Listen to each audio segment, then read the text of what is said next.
Hello students, welcome back to my channel. इस video में हम डाइजेस्टिव सिस्टम की बात करने वाले हैं। Let's start it. सबसे पहले हम डाइजेस्टिव सिस्टम और डाइजेशन की डेफिनेशन से समझेंगे कि डाइजेस्टिव सिस्टम क्या है और डाइजेशन क्या है। हम फूड जो इनटेक करते हैं उसका ब्रेक डाउन कैसे होता है वो पढ़ेंगे। What is break down of food. Next हम फंक्शंस ऑफ डाइजेस्टिव सिस्टम पढ़ेंगे, मतलब डाइजेस्टिव सिस्टम के क्या क्या काम है, क्या क्या करता है वो।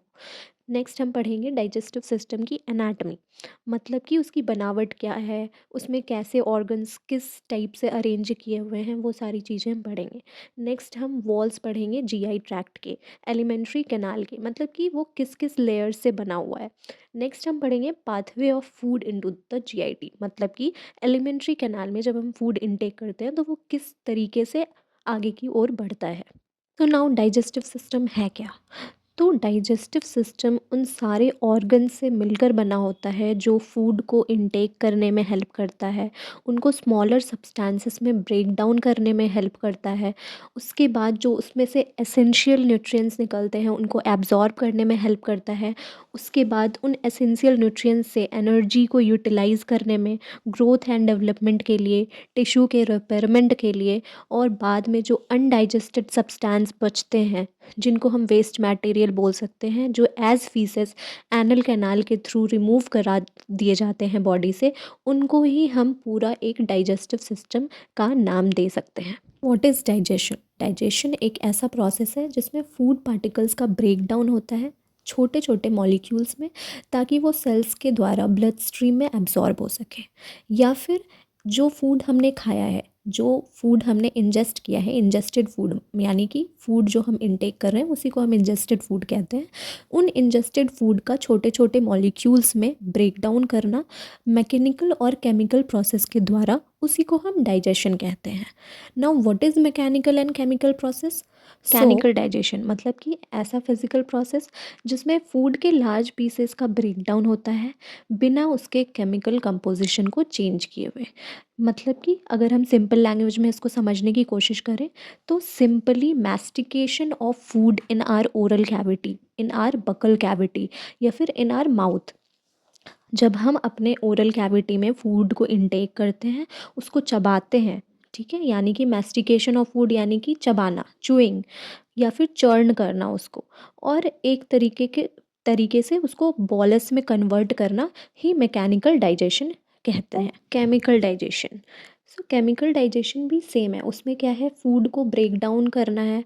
फूड का ब्रेक डाउन होता है सिंपलर और स्मॉलर मॉलिक्यूल्स में, लेकिन जब हम उसको सिंपलर और स्मॉलर मॉलिक्यूल्स में कन्वर्ट कर रहे होते हैं उसका केमिकल कंपोजिशन चेंज हो जाता है। कैसे चेंज हो जाता है, तो डाइजेशन में कुछ ऑर्गन्स जो हैं इन्वॉल्व होती हैं। जैसे ही हम फूड को इनटेक करते हैं हमारी बॉडी में कुछ सेक्रेशंस होना स्टार्ट हो जाते हैं, एंजाइम्स का सेक्रेशन है ना, एसिड का सेक्रेशन।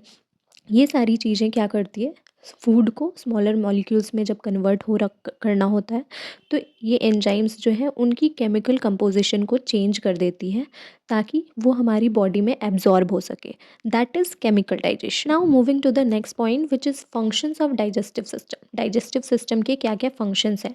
डाइजेस्टिव सिस्टम के 6 बेसिक प्रोसेस हैं डाइजेशन के। सबसे पहला है ईटिंग और इंजेशन। हमारे सामने फूड आया, हमने फूड को इनटेक किया, ओरल कैविटी में लाया, उसी को हम क्या कहेंगे, ईटिंग या इंजेशन कहेंगे। नेक्स्ट जो प्रोसेस है वो है सेक्रेशन का।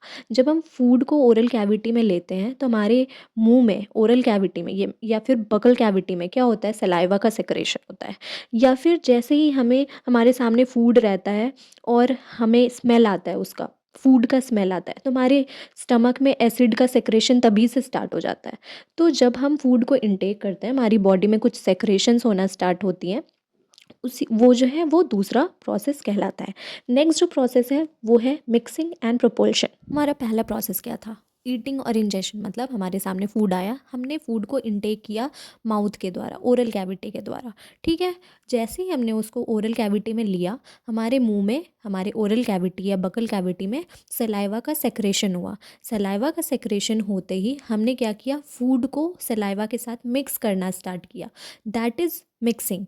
मिक्स करने के बाद हमने उसको बॉलस के फॉर्म में लाया, ठीक है। बॉलस में कन्वर्ट करते ही हम उस बॉलस के फॉर्म को उस फूड पार्टिकल्स को जब हमने बॉलिस फॉर्म में लाया, बॉलिस फॉर्म को हम अंदर की तरफ निगलने लगे, ठीक है। That is only proportion. जब हम फूड को बॉलिस फॉर्म में करके जीआई ट्रैक्ट में आगे बढ़ाने लग जाते हैं, तब उसको हम प्रोपोर्शन कहते हैं। नाउ डाइजेशन, डाइजेशन क्या है, हमने अभी डिस्कस किया था कि डाइजेशन 2 प्रोसेस से होता है। मैकेनिकल प्रोसेस जो कि हमारे मुंह में ही स्टार्ट हो जाता है, that is mastication of food, वो उसी को हम क्या कहते हैं, मैकेनिकल डाइजेशन कहते हैं। केमिकल डाइजेशन, इसमें ऑर्गन्स इन्वॉल्व होती हैं, जिसमें एंजाइम्स का रिलीज़ होता है, सेक्रेशन होता है, एसिड का सेक्रेशन होता है, जो कि हमारे केमिकल कंपोजिशन, फूड के केमिकल कंपोजिशन को चेंज कर देता है, दैट इज़ केमिकल डाइजेशन। जब फूड प्रॉपर तरीके से डाइजेस्ट हो चुका है, तो उसमें से जो भी एसेंशियल न्यूट्रिएंट्स निकले होते हैं, वो थ्रू कैपिलरीज ब्लड में जाकर एब्जॉर्ब होने लग जाती हैं, दैट इज़ एब्जॉर्प्शन। नेक्स्ट हमारा जो प्रोसेस है वो है डिफिकेशन और एलिमिनेशन। जब डाइजेशन के बाद कुछ ऐसे सब्सटेंसेस बचे होते हैं, जो वेस्ट मटेरियल्स होते हैं, जो डाइजेस्ट नहीं होते हैं, वो हमारे एनल कैनाल के द्वारा एज फीसेस निकाल दिए जाते हैं, एलिमिनेट कर दिए जाते हैं। उन्हीं को हम क्या कहते हैं, डिफिकेशन और एलिमिनेशन कहते हैं। Next one is anatomy of digestive system, मतलब कि जो हमारा डाइजेस्टिव सिस्टम है उसकी एनाटमी कैसी है। तो हमारा डाइजेस्टिव सिस्टम है वो 2 ग्रुप ऑफ ऑर्गन से मिलकर बना होता है। सबसे पहला primary organs and next one is accessory organs. जो प्राइमरी ऑर्गन्स हैं उसको हम जीआईटी या फिर गैस्ट्रोइंटेस्टाइनल ट्रैक्ट के नाम से भी जानते हैं, या फिर एलिमेंट्री कैनाल के नाम से भी जानते हैं। प्राइमरी ऑर्गन यानी कि वैसे ऑर्गन्स जो एक्चुअल डाइजेशन में पार्टिसिपेट करते हैं, उन्हीं को हम प्राइमरी डाइजेस्टिव ऑर्गन कहते हैं।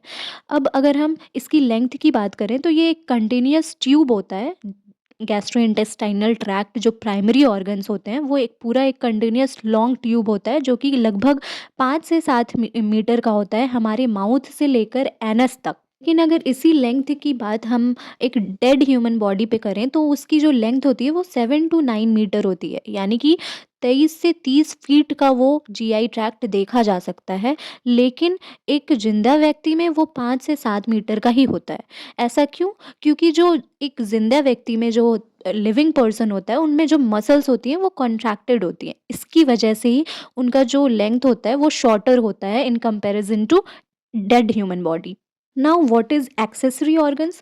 तो एक्सेसरी डाइजेस्टिव ऑर्गन्स वैसे ऑर्गन्स होते हैं जो प्राइमरी डाइजेस्टिव ऑर्गन को हेल्प करते हैं डाइजेशन के प्रोसेस में, जैसे कि हमारे टीथ, हमारे टंग, हमारा सलाइवरी ग्लैंड जो सलाइवा को सेक्रेट करता है, pancreas, liver, gall bladder etcetera. ये सारे ऑर्गन्स वैसे ऑर्गन्स हैं जो हमारे प्राइमरी डाइजेस्टिव ऑर्गन को हेल्प करते हैं प्रोसेस, डाइजेशन के प्रोसेस में। उन्हीं को हम एक्सेसरी डाइजेस्टिव ऑर्गन कहते हैं। गैस्ट्रोइंटेस्टाइनल ट्रैक्ट किन किन लेयर्स या वॉल से बना हुआ है वो हम देखें। गैस्ट्रोइंटेस्टाइनल ट्रैक्ट की जो सबसे आउटर और सुपरफिशियल लेयर होती है वो होती है सेरोसा, जिसको हम एडवेंटिशिया लेयर भी कहते हैं। ये कहाँ होता है? तो ये एब्डोमेन या फिर पेल्विक कैविटी में प्रेजेंट होता है। और लेयर जो होती है जीआईटी की वो होती है मस्कुलरिस। मस्कुलरिस लेयर मसल से बनी होती है। ये मसल लेयर हेल्प करती है फूड के मिक्सिंग एंड प्रोपल्शन में।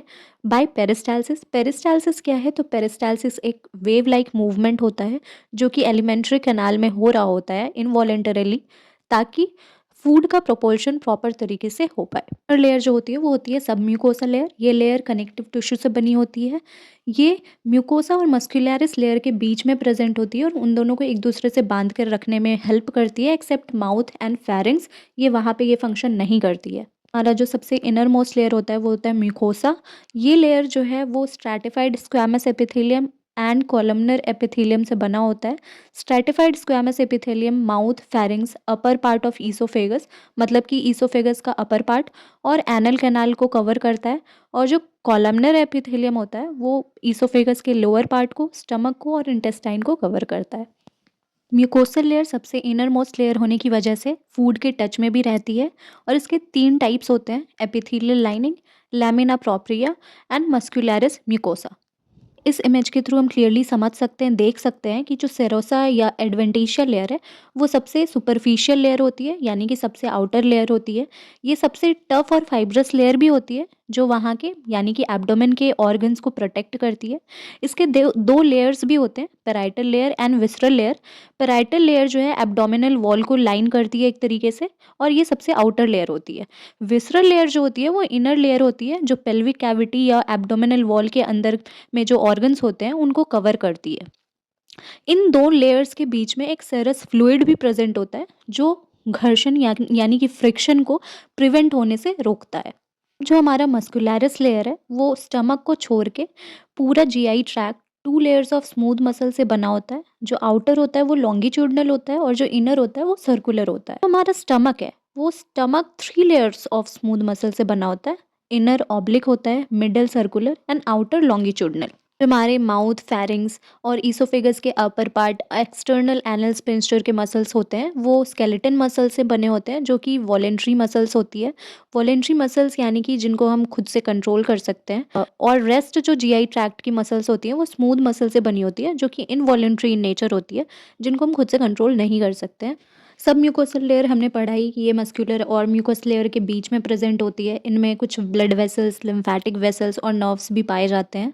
नेक्स्ट जो हमारा म्यूकोसल लेयर है वो इनर मोस्ट लेयर होता है, और इनर मोस्ट लेयर होने की वजह से ही ये फूड के टच में रहता है। Now moving to the next point कि फूड की पाथवे क्या है हमारे जीआई ट्रैक्ट में, हमारे एलिमेंट्री कैनाल में। पहले हमारे सामने फूड आया, हमने फूड को इनटेक किया अपने माउथ में, अपने ओरल कैविटी में। बकल कैविटी के थ्रू हम फूड को फेरिंग्स में ले जाते हैं। फेरिंग्स के बाद वो ईसोफेगस में जाता है। ईसोफेगस यानी कि फूड पाइप, वैसा पाइप जिसके द्वारा फूड को हम इनटेक करते हैं, और फूड उस पाइप के द्वारा स्टमक में जाता है। स्टमक में जाने के बाद फूड जो है डुओडेनम में जाता है। डुओडेनम में जाने के बाद वो जेजुनम में जाता है। जेजुनम के बाद वो इलियम में जाता है। इस इमेज में आप क्लियरली देख सकते हो कि what is duodenum, jejunum and ileum. Ileum से होते हुए वो सीकम एंड अपेंडिक्स में जाता है। सीकम एंड अपेंडिक्स के बाद वो असेंडिंग कोलोन से होते हुए, ट्रांसवर्स कोलोन से होते हुए डिसेंडिंग कोलोन में जाता है, और डिसेंडिंग कोलोन के बाद वो सिग्मोइड कोलोन से होते हुए रेक्टम में जाता है, और रेक्टम के बाद वो एनल कैनाल से होते हुए एनस से निकल जाता है, फिर एलिमिनेट हो जाता है, उसका डिफिकेशन हो जाता है। Thank you for watching this video. Please do like, share and subscribe. It really does matter. Thank you.